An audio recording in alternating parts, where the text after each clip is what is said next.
Hello friends, welcome to the channel. तो ये हमारा एमसीक्यू सीरीज़ का पार्ट 12 और इसमें हम पढ़ने वाले हैं वेपराइजर। ठीक है, तो फर्स्ट क्वेश्चन है हमारा, choose the incorrect statement regarding anaesthetic inhalational agents. तो इनकरेक्ट स्टेटमेंट क्या है? ऑप्शन है हमारे पास में, present in liquid form, are non explosive, are non inflammable and are non volatile. तो इन सब में से इनकरेक्ट स्टेटमेंट कौन सा है?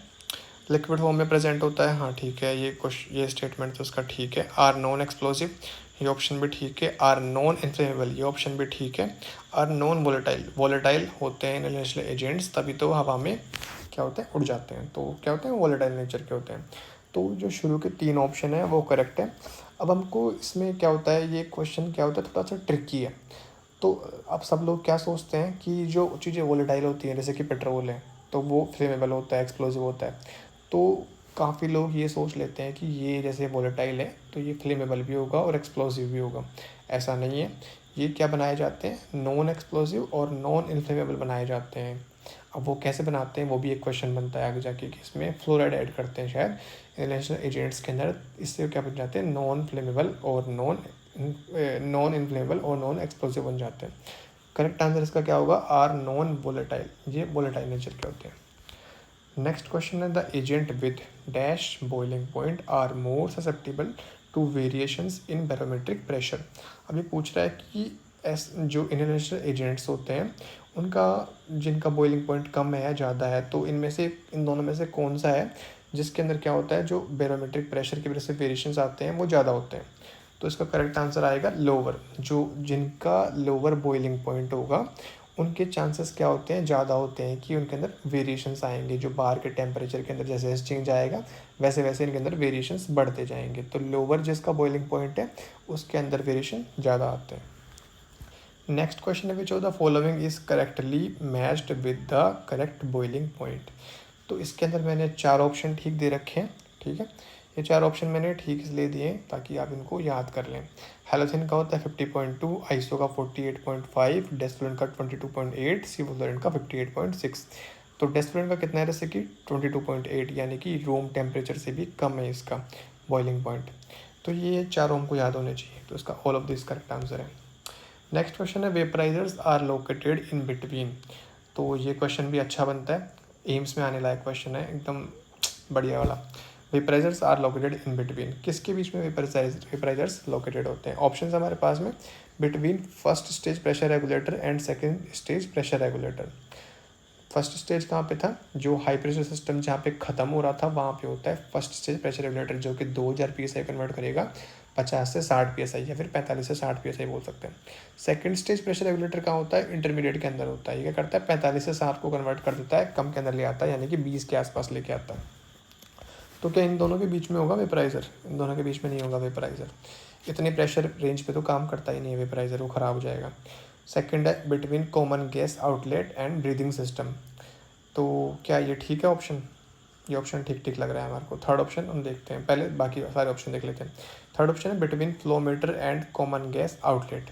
ठीक है, ये क्वेश्चन ये ठीक लग रहा है आपको? ये भी ठीक ठीक लग रहा है। ठीक है, तो सेकंड और थर्ड को हम लास्ट के लिए बचाते हैं। फोर्थ ऑप्शन है, between second stage pressure regulator and flow meter. Second stage कहाँ था, इंटरमीडिएट में। फ्लो मीटर कहाँ था, लो के अंदर। तो इन दोनों के बीच में होता है क्या, इन दोनों के बीच में भी नहीं होता। ठीक है, वेपराइजर्स होते हैं वो फ्लो मीटर के बाद में होते हैं। तो फ्लो मीटर और कॉमन गैस आउटलेट इन दोनों के बीच में पाया जाता है। तो थर्ड ऑप्शन इसका करेक्ट है, सेकंड ऑप्शन इसका करेक्ट नहीं है। ठीक है, कॉमन गैस आउटलेट और ब्रीथिंग सर्किट इन दोनों के बीच में नहीं पाए जाते हैं, रेजिस्टेंस बढ़ जाएगा अगर इन दोनों के बीच में लगाएंगे तो थर्ड ऑप्शन इसका करेक्ट है, between flow meter and common gas outlet. ठीक है, CGO मतलब क्या है, common gas outlet. Next question है, correct matching of agent with correct vapour pressure. तो ये जो मैंने वेपर प्रेशर दिया है ये भी सारों के लिए करेक्ट ही दिया है, ये भी आप याद कर लें, इसलिए मैंने यहाँ पे दिया है। सबसे ज़्यादा वेपर प्रेशर किसका होता है, सीवोफ्लोरेंट का होता है, देख सकते हैं आप। तो ऑल ऑफ दिस इसका आंसर है। अब जो हमने सेकंड क्वेश्चन देखा था, सेकंड ही था शायद, उसमें पूछा था कि जिसका बॉइलिंग पॉइंट कम होता है, याद है आपको, जिसका बॉइलिंग पॉइंट कम होता है उसको कहाँ रखा जाता है, सॉरी, जिसका बॉइलिंग पॉइंट कम होता है उसके अंदर क्या होता है, जो वेरिएशंस होते हैं बैरोमीटर प्रेशर की वजह से वो ज़्यादा आते हैं। तो ठीक है, उसके रिगार्डिंग भी एक स्टेटमेंट आएगा जो कि हम आगे देख लेंगे। ठीक है, तो नेक्स्ट क्वेश्चन है, ये क्वेश्चन भी अच्छा है। Baffles and wicks are used in vaporiser for. अब ये क्या, ये अजयादों में नहीं दी हुई थी हर चीज़ें, पर उसमें से भी क्वेश्चन पूछ लिए जाते हैं, तो ये भी एक इम्पॉर्टेंट पार्ट है। जो बैफल्स और विक्स होती हैं वेपराइजर के अंदर, वो क्या क्या काम करती हैं, एब्जॉर्प्शन का काम करती हैं, ठीक है। ये इनहेलेशन एजेंट को एब्जॉर्ब करती हैं और फिर क्या करती हैं, जो गैस डिलीवर हो रही है उसके अंदर इसको इम्पोर्ट कर देती हैं। तो इसकी वजह से क्या होता है, जो क्वालिटी है और जो एफिशिएंसी है डिलीवरी की इनहेलेशन एजेंट्स की, वो बढ़ जाती है। तो ऑप्शन है हमारे पास में, enhance the efficiency of vaporiser, ये ऑप्शन ठीक है। These both increase the absorption of inhalation agent to the fresh gas flow, ये भी ऑप्शन ठीक है। तो बोथ आर करेक्ट, ठीक है। तो ये दोनों क्या काम करते हैं, एब्जॉर्प्शन को बढ़ाते हैं। नेक्स्ट क्वेश्चन है, pumping effect is most commonly occur during. अब पंपिंग इफेक्ट क्या होता है मैं आपको बताता हूँ। पंपिंग मतलब क्या होता है, पंप करना, समझ लेते हैं इसको हम याद करने के लिए ऐसा रख सकते हैं। पंप करना मतलब, पंपिंग मतलब पंप करना, पंप करते हैं मतलब किसी चीज़ को बढ़ा रहे हैं अपन।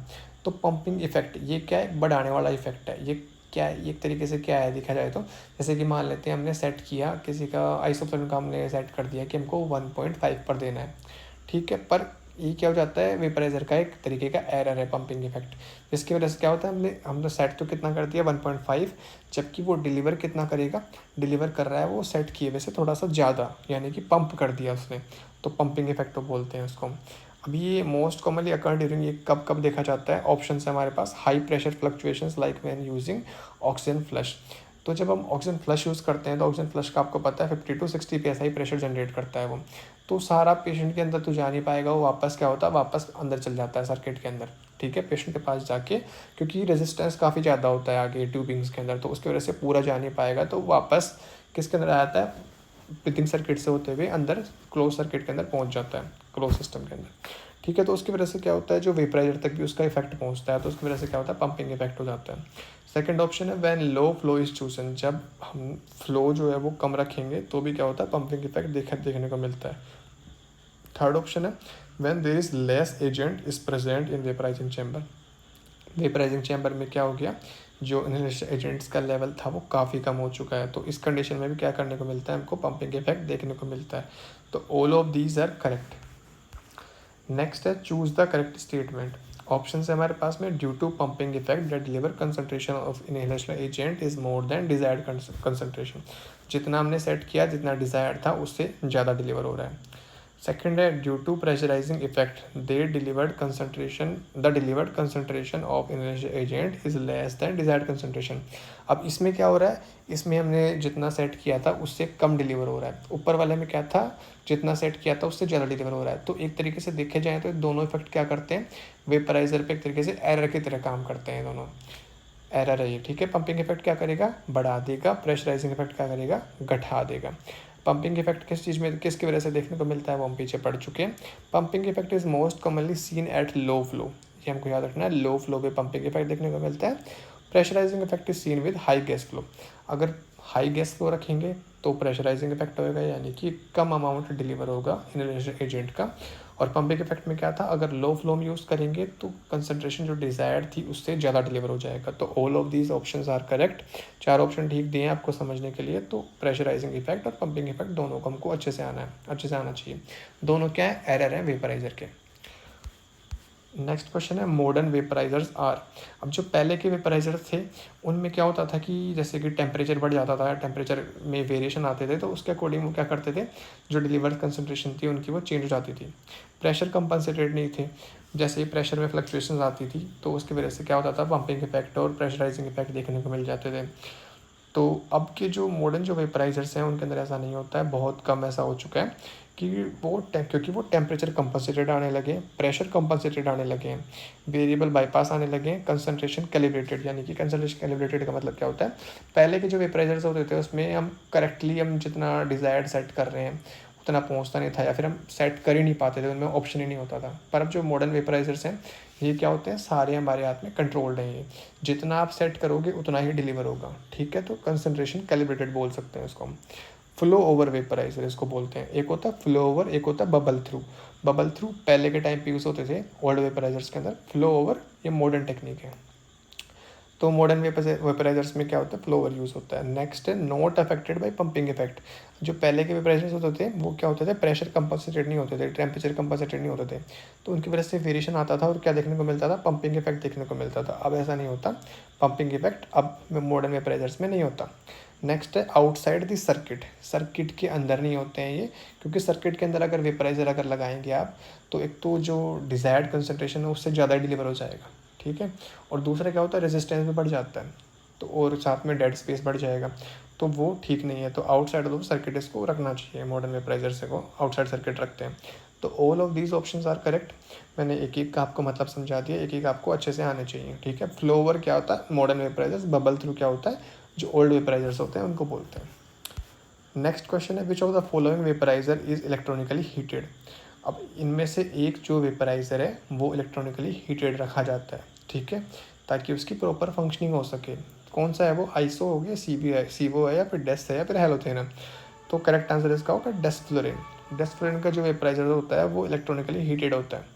जो इसका डेस्फ्लोरिन का वेपराइजर जो होता है उसके अंदर बैटरी भी आती है पहले से, ठीक है, बैटरी पावर कोड वगैरह सब कुछ अटैच होती है इसके अलग से, जिसकी वजह से क्या होता है, इसको हीटर होता है अंदर, तो वो इलेक्ट्रॉनिकली हीटेड करता है इसको। नेक्स्ट क्वेश्चन है which of the following vaporiser is battery operated. ये हमने देख लिया अभी, डेस्फ्लोरिन का बैटरी ऑपरेटेड होता है। नेक्स्ट क्वेश्चन है it is required that vaporisers of desflurane is heated at. अब इसको क्या रहता है, हीट किया जाता है कितने डिग्री सेल्सियस पर, 39 डिग्री सेल्सियस को बोल सकते हैं, या फिर 102 डिग्री फ़ारेनहाइट हम इसको बोल सकते हैं। फोर्थ ऑप्शन इसका करेक्ट है, इसको हमको याद रखना है, ये पूछा जा चुका है पहले क्वेश्चन, ठीक है। नेक्स्ट क्वेश्चन है Tec 7 vaporiser is not for. जो टेक्स 7 वेपराइजर है वो किसके लिए नहीं है, तो वो आइसो के लिए है, सीवो के लिए भी है, हेलोथेन के लिए भी है, एन्फ्लोरिन के लिए भी है। डेस्फ्लोरिन के लिए टेक्स 7 वेपराइजर नहीं है। डेस्फ्लोरिन के लिए कौन सा वेपराइजर बनाया गया था, टेक्स 6 वेपराइजर बनाया गया था स्पेशली डेस्फ्लोरिन के लिए। Which of the following is the most modern vaporiser, Tec 5, Tec 6, Tec 7 और अलादीन कैसेट। देखा जाए तो ये चारों ही वेपराइजर क्या है, मॉडर्न है, पर जो मोस्ट मॉडर्न अगर इसने पूछ लिया तो मोस्ट मॉडर्न में आंसर आएगा अलादीन कैसेट वेपराइजर। नॉर्मली देखा जाए तो हर वेपराइजर, जैसे आईसो का वेपराइजर अलग आता है, सीवो का अलग आता है, पर आईसो में अगर आप सीवो का कंटेंट डालेंगे तो वो ठीक से काम नहीं करता, ठीक है, क्योंकि ये एजेंट स्पेसिफिक होते हैं जो नए वेपराइजर्स हैं हमारे।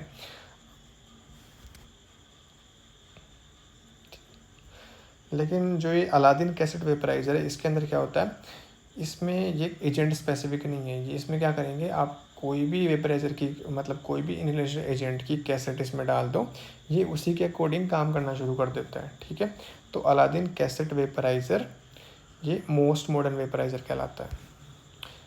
नेक्स्ट क्वेश्चन है Aladin vaporiser is not suitable for. Option हमारे पास में isoflurane, sevoflurane, desflurane, halothane, enflurane और compatible for all of these. Normally देखा जा रहा था कि डेस्फ्लोरिन का वेपराइजर अलग से हो रहा था, ठीक है, जैसे कि टेक 6 अलग से बनाया गया था, ड्रैगर का डी वेपर अलग से बनाया गया है इसके लिए। पर जो अलादीन है उसके अंदर ऐसा नहीं है, उसके अंदर सभी आप एजेंट यूज़ कर सकते हैं, कोई भी आप यूज़ कर सकते हैं इसके अंदर। तो ये ऑल ऑफ दीज इसमें compatible for all of these, ठीक है। नेक्स्ट क्वेश्चन है Drager D vapour is made for. ये मैंने आपको बता दिया अभी, ये भी स्पेशली किसके लिए बनाया गया था, ड्रैगन डी वेपर, डी से आप याद सकते हैं डेस्फ्लोरिन। नेक्स्ट क्वेश्चन है टाइप्स ऑफ फिलिंग वेपराइजर। तो वेपराइजर्स को हम फिल करते हैं इलेक्ट्रिकल एजेंट के थ्रू, ठीक है, उन मतलब थ्रू नहीं, इलेक्ट्रिकल एजेंट इसमें फिल करते हैं। तो फिलिंग के अलग अलग मेथड्स होते हैं, जैसे कि कीड फिलिंग है, उसमें स्पेशल एक की होती है और एक जो होल होता है, वो की क्या उसके अंदर जाके फिट होती है और फिर उसमें आप फिल कर सकते हैं। तो कीड फिलिंग हो गया, फ्यूनल फिलिंग हो गया, क्विक फिलिंग हो गया। क्विक फिलिंग सिर्फ और सिर्फ सीवोफ्लोरिन के लिए बनाया गया था। इजी फिलिंग हो गया, डेस्फ्लोरिन। स्पेशली दो ऐसी फिलिंग है जो स्पेशली किसके लिए बनाई गई है, एक जैसे क्विक फिल बनाया गया सीवो के लिए, एक डेस्फ्लोरिन का फिलिंग अलग से बनाया गया था। इसमें क्या होता है, स्प्रिंग लोडेड वाल्व होता है, इसकी शेप भी अलग ही होती है। मैं आगे जब वीडियो में इमेज बेस्ड क्वेश्चन डालूंगा तो उसके अंदर मैं आपको दिखाऊंगा इसका। तो इसका क्या होगा, ऑल ऑफ दीज, ये सारी फिलिंग क्या होती है वेपराइजर की टाइप्स ऑफ फिलिंग्स हैं ये सारी। क्विक फिल आप देख सकते हैं सीवो का, कुछ नहीं है, ऊपर का ये ढक्कन हटाएंगे और सीधा हम इसको पोर कर सकते हैं। नेक्स्ट है कीड फिलिंग। ये आईसो की जो बोतल दिख रही है आपको, इसके अंदर देखो की दिख रही है, ये कोरुगेटेड ट्यूबिंग टाइप दिख रही है, ये फिट होती है इसके अंदर, जो नीचे ये लगा हुआ है लॉक सा, इसको खोलते हैं और इसके अंदर की फिक्स हो जाती है, तो उसको बोलते हैं कीड फिलिंग। ऑल ऑफ दिस, ठीक है। Which of the following safety feature is use to prevent more than one vaporiser from being turn on at a time. तो एक कौन सा सेफ्टी फीचर है जिसकी वजह से दो वेपराइजर्स को चलाने के लिए एक टाइम पे रोका जा सकता है? तो ऑप्शन है हमारे पास कलर कोडेड वेपराइजर। ये ऑप्शन क्या है? ये भी एक सेफ्टी फीचर है, पर इसकी वजह से ऐसा नहीं है कि दोनों वेपराइजर्स को हम बचा सकते हैं। चेक वाल्व असेंबली, इसका तो कोई रोल ही नहीं है। चेक वाल्व असेंबली का होता है यूनिडायरेक्शनल वाल्व होता है, प्रिवेंट करता है बैक फ्लो को। थर्ड ऑप्शन है इंटरलॉक डिवाइस। फोर्थ ऑप्शन है ऑल ऑफ दीज। अब ये सारे के सारे क्या हैं? सेफ्टी फीचर हैं देखा जाए तो, पर ऑल ऑफ दीज देख के हमको all of these answer tick नहीं करना है, क्योंकि जिस चीज़ के लिए पूछा है स्पेशली उसी चीज़ का हमको बताना है। स्पेशली किसके लिए पूछा है कि एक टाइम पे दो वेपराइजर ना चले, तो उनको रोकने के लिए क्या होता है? इंटरलॉक डिवाइस यूज़ किया जाता है। तो उसका थर्ड ऑप्शन करेक्ट आएगा। हर बार आंसर ऑल ऑफ दीज नहीं होता। नेक्स्ट क्वेश्चन है vapour material should have high. Vapour नहीं है, सॉरी वेपराइजर है। जो वेपराइजर होता है हमारा, जो मॉडर्न वेपराइजर, जो एक आइडियल वेपराइजर होना चाहिए, उसमें अंदर क्या होना चाहिए कि जो बाहर के टेम्परेचर के चेंजेस आ रहे हैं, प्रेशर के चेंजेस आ रहे हैं, या फिर कोई भी चेंजेस आ रहे हैं, तो वो चेंजेस की वजह से खुद के इफेक्ट को चेंज ना करे, यानी कि बाहर का रंग देख के खुद को ना बदल ले। तो ऐसा होना चाहिए, और ऐसा होने के लिए इसको क्या बनना पड़ेगा? उसको हाई स्पेसिफिक हीट का मटेरियल यूज़ करना पड़ेगा। उसके अंदर थर्मल कंडक्टिविटी, ऐसा मेटल यूज़ करना पड़ेगा जिससे कि स्पेसिफिक हीट कैपेसिटी भी ज़्यादा हो और जिसकी थर्मल कंडक्टिविटी भी ज़्यादा हो। तो ये ऑप्शन दोनों इसमें ठीक है, ये हमको याद रखना है। वेपराइजर का मटेरियल किससे बना हुआ होना चाहिए? ऐसे मटेरियल का बना हुआ होना चाहिए जिसकी स्पेसिफिक हीट कैपेसिटी भी ज़्यादा है और जिसकी थर्मल कंडक्टिविटी भी ज़्यादा है। तो both of these options are correct. Next question है mostly vaporisers are made up of which metal. तो ऐसा मेटल होना चाहिए जिसकी स्पेसिफिक हीट कैपेसिटी ज़्यादा है, थर्मल कंडक्टिविटी ज़्यादा है। तो ऐसा मेटल कौन सा होता है? कॉपर। तो कॉपर इसका करेक्ट आंसर है। नेक्स्ट क्वेश्चन है इन an anaesthesia work station the agent with lower boiling point should be placed. अब ये मैं आपको स्टेटमेंट आपको बताया था फिफ्थ क्वेश्चन के अंदर कि जिसका बॉइलिंग पॉइंट कम होता है वो बाहर के एटमॉस्फेयर मतलब बैरोमीट्रिक प्रेशर में अगर चेंजेस आते हैं तो उसके अंदर वो जल्दी से इफेक्ट आ जाता है।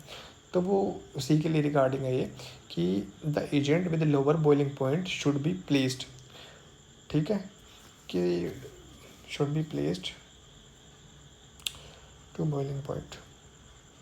ये थोड़ा सा मैंने स्टेटमेंट थोड़ा सा गलत लिख दिया शायद। इसका ये करेक्ट ऐसे होगा in an anaesthesia work station the agent with lower boiling point should be placed near to vaporiser, near to common gas outlet आएगा। तो इसका सेकंड आंसर उसमें करेक्ट होता है। मैंने बॉइलिंग पॉइंट यहाँ पे गलत लिख दिया, सॉरी। तो इसका आंसर आएगा नियर, ठीक है। तो near to common gas outlet हम इसको बोल सकते हैं। सेकंड ऑप्शन इसका करेक्ट है। नेक्स्ट क्वेश्चन है colour coding of illumination agents on their vaporiser. अब जो वेपराइजर्स हैं उनको भी कलर कोडेड दिया गया है, ठीक है। क्यों? ये भी क्या है? इसका सेफ्टी फीचर है सबको अलग अलग कलर कोडिंग देने का। सिवोफ्लोरिन का क्या होता है? आईसो का क्या होता है? डेस का क्या होता है? हैलोजन का क्या होता है? तो सीवो का होता है येलो कलर, आईसो का होता है पर्पल कलर, डेस का होता है ब्लू कलर, हैलोजन का होता है रेड कलर। तो ये हमको अच्छे से याद रखना है। इसका आप स्क्रीनशॉट ले लो, चाहे इसको अच्छे से याद करना है। तो ये बेसिक क्वेश्चन है जो कि एग्जाम में आ जाते हैं ऐसे नॉर्मली। तो वेपराइजर्स यहाँ पे ख़त्म होते हैं, ठीक है। तो हम नेक्स्ट पार्ट पढ़ेंगे एब्जॉर्बेंट लास्ट पार्ट होगा एनेस्थीसिया मशीन का। तो thank you for watching this video, मिलते हैं नेक्स्ट टॉपिक में।